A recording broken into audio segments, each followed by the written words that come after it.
Мы не дадим этому повториться.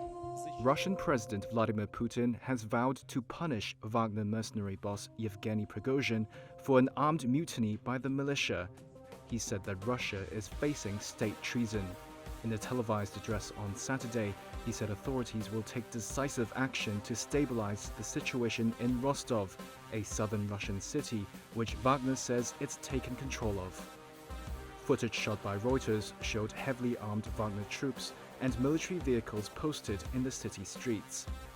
A video posted by a pro-Wagner Telegram channel showed Prigozhin seemingly relaxed conversing with two generals at the headquarters of Russia's huge southern military district. He could be seen demanding to see Army Chief Sergei Shoigu in Rostov, or else he would blockade the city and head for Moscow. That came soon after Prigozhin announced a march for justice with 25,000 fighters all the way to Moscow to oust the military leadership as punishment, according to Prigozhin, for an alleged Russian airstrike that killed a huge number of his mercenaries. He made the announcement in a series of audio clips released Friday in which the sound of his voice sometimes varied and could not be independently verified. Prigozhin said his actions were not a military coup, but he vowed to punish those who, quote, destroyed the lives of many tens of thousands of Russian soldiers, and he was ready to go all the way against the top brass and destroy anyone in their way, raising stakes in what seems to be the biggest domestic crisis in Russia since its full-scale invasion of Ukraine last year. Russian state-run Rossiya 24 channel interrupted its programming on Friday to relay a statement from the defense ministry saying Prigozhin's allegations were untrue and a provocation.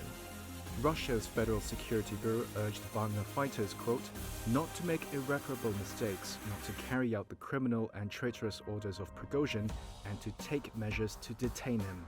Earlier on Friday, Prigozhin released a video on Telegram that the Ukraine war was based on lies. Why was the war needed?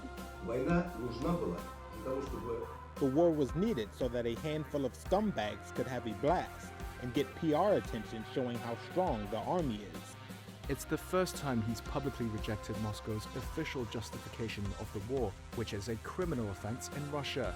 And it marks an escalation of his criticism of military top brass, mainly targeting Army Chief Sergei Shoigu and Russia's top general Valery Gerasimov.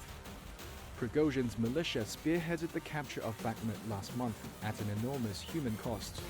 And the mercenary chief has in the past managed to exploit Wagner's battlefield success to berate Moscow, while carefully avoiding direct criticism of President Vladimir Putin.